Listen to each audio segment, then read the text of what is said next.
I disagree. You look really unattractive. The bridal party gasped, but I wasn't surprised.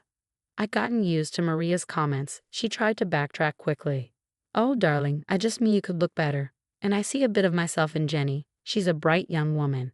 Even though I looked better at her age, she's beautiful in her own way. My father-in-law managed to stop Maria's harsh comments that day, but the hurt lingered. It wasn't like me to stay quiet and let it go. This constant negativity was wearing me down, making me lose my usual energy.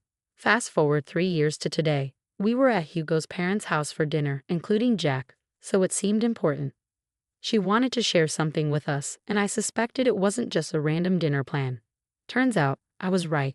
It was a nice surprise, but things took a turn when my mother-in-law started making an announcement. She had everyone's attention as she pulled out a piece of paper. Hey everyone, I have something important to share. Since my birthday is coming up, I wanted to let you all know about my special plans. I've decided we're going to Hawaii. She showed us the paper confirming the trip. Wow, that sounds amazing. What? That's fantastic, Jenny. Hawaii sounds like a dream. Oh wow, this is incredible news. I'm thrilled beyond words. Thank you so much, Mom. Actually, you're not coming. Wait, what? Honey, what do you mean? That wasn't the plan. I made some changes last minute and canceled her ticket to avoid extra charges. So my ticket was already purchased and she just canceled it. Why does she dislike me so much? Mom, what's going on? Jack and I stayed silent as the tension escalated and harsh words flew back and forth. Eventually, Maria reluctantly spoke up after being pressed for an explanation. Okay, fine. I'll tell you why I decided Jenny shouldn't come to this family event. As I'm getting older, I want to spend my time with the people I care about most. Unfortunately, Jenny isn't on that list. Seriously, Mom, that's so hurtful. There's nothing wrong with me.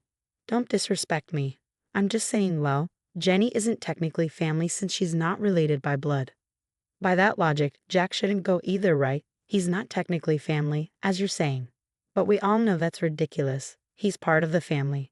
And since Hugo and Jenny got married, she's family too.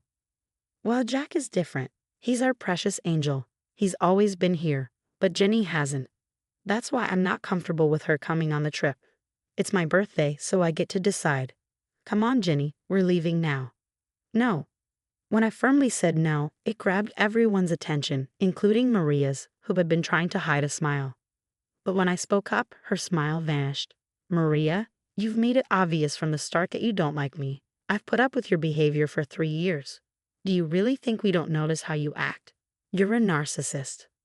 Watch your tone, young lady. You're in my house. And I won't be staying much longer. Actually, I'm leaving right now. But before I go, I need to say something. I looked at my husband, whose eyes were filled with anger as he stared at his mother.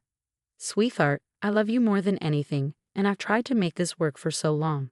But it's clear now that your mother will never accept me into this family, no matter what I do. She'll always have a problem with me. You should go on this trip. It's important and you can't miss it. Despite how difficult your mother can be, she's still your mother, and you love her. So you should go. Don't worry about me. I'll be okay. Then, I turned to my mother-in-law, whose mouth hung open in shock at my words. And as for you, I'm sorry to say, but I love your son, and I'm not going anywhere. You might try to push me away, but I'll always be here. Even when you're in Hawaii, you'll still be thinking about me because, let's be real, I think you're obsessed with me. How dare you? I should slap you right now. I'm not finished. You are obsessed with me. You're obsessed with tearing me down. And I can't understand why when I've only shown you kindness and patience, even when you didn't deserve it. But enough is enough. If you don't want me to go to Hawaii with you, fine. If you don't think I'm part of the family, fine. But I'll always be here. As long as I'm alive, I'll be here for Hugo, Kyle, and even Jack. But never for you. At that moment, I realized I finally silenced her. She stood there with her mouth hanging open, seemingly at a loss for words. For once, I'd managed to keep her quiet. I said my goodbyes to the rest of the family, gave my husband a kiss on the cheek, and headed towards the door. Let me drive you home at least. I can't let you take a cab. Please don't worry about me, honey. I love you and thank you for loving me, but I'll be fine. You have a trip to plan. All right, if you say you'll be okay, I'll trust you. Oh, don't forget your purse. Ah, my purse. I left it in the kitchen. Later on, Maria went into the kitchen, maybe to take a moment after the intense situation. After being confronted like that, I'd need a breather too. What do you want? Don't worry about me, honey. I'm just here to get my things. Well, hurry up. I want you out of my house. I can't believe you said those things to me. With that, she stormed out, too angry to even see me off.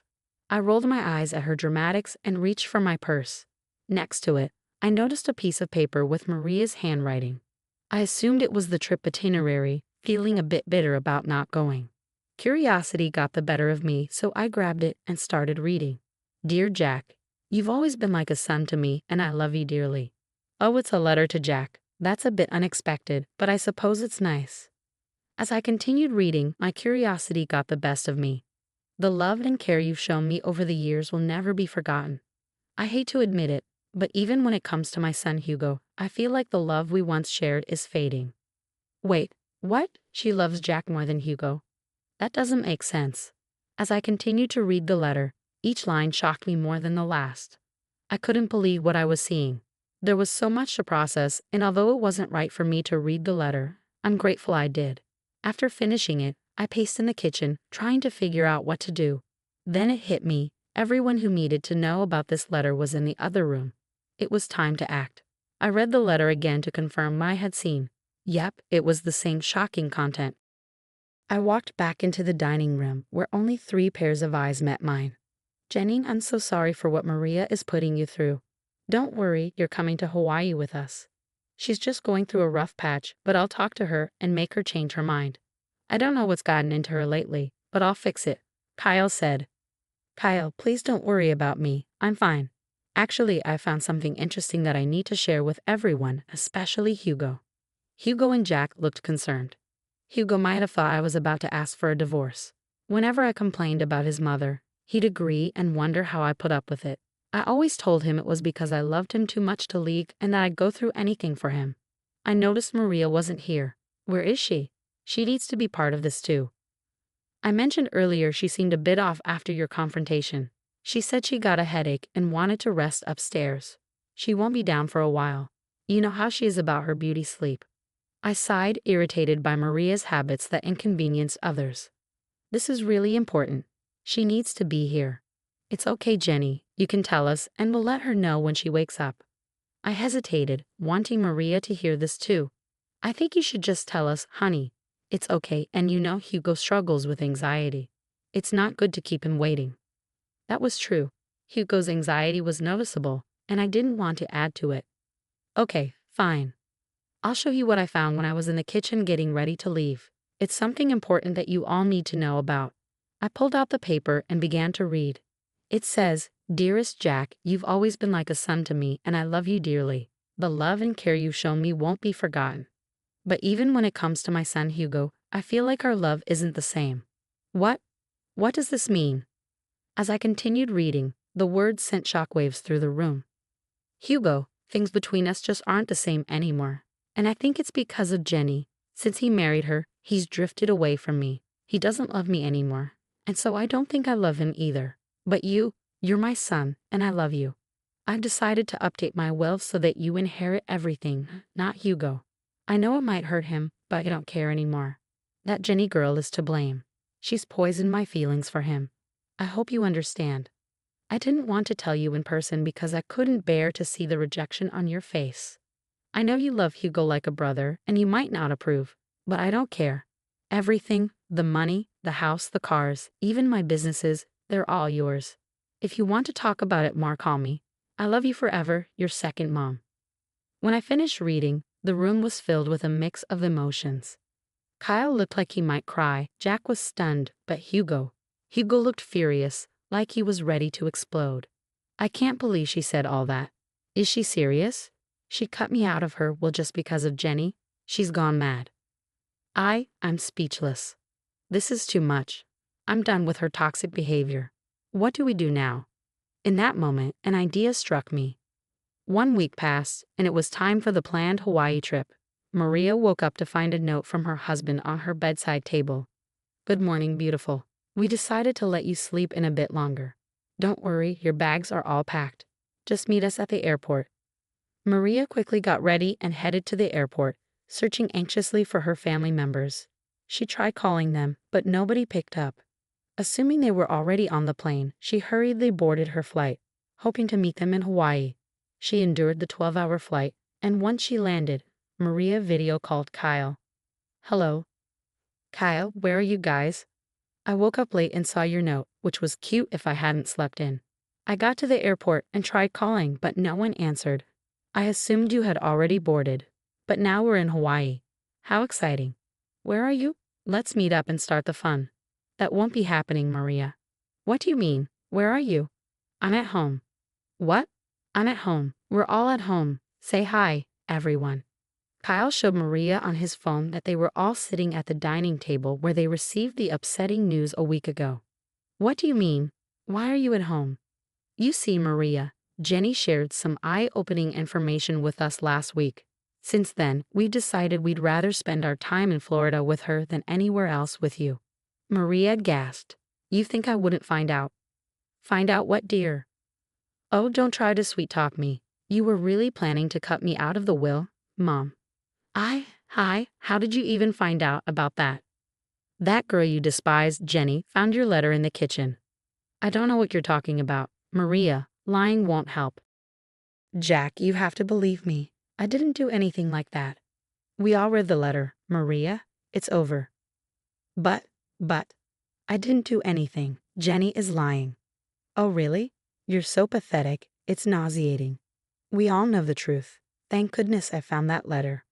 "Hugo, Kyle, please." "No, Maria, enough. You're done. You don't get to say anything. Your hatred blinded you, and now you have to face the consequences of being alone on your birthday because of your actions. Use this time to reflect." "But I'll be alone. It won't be fun. Maybe people would want to hang out with you if you weren't so unpleasant. Enjoy." With that, Kyle ended the call. We all sighed with relief, and I couldn't help but start laughing. Hugo joined in, and soon we were all laughing at the absurdity of it all. Maria's shock expression was priceless. Her face went pale, and I could see her embarrassment. We laughed at the dining table, relieved that the truth was out. Maria spent her vacation alone, desperately calling Kyle to join her to avoid canceling expensive reservations. However, Kyle refused, insisting on setting ground rules for their marriage upon her return. Maria's attitude changed drastically, becoming apologetic and frantic, surprising everyone. Hugo made it clear that Maria needed a major attitude adjustment to remain in his life or he'd leave her. He warned that any disrespect would result in him cutting ties. Jack realized he needed to stop enabling Maria's behavior by being overly nice. Maria's trip turned miserable, and she risked losing the most important people in her life. Her relationships with them became rocky, and she faced the challenge of change. I told Maria I needed time to forgive her, refusing to intervene on her behalf. Despite her apologies, Maria still tries to mend the broken relationships she caused. I hope she learned her lesson from this experience.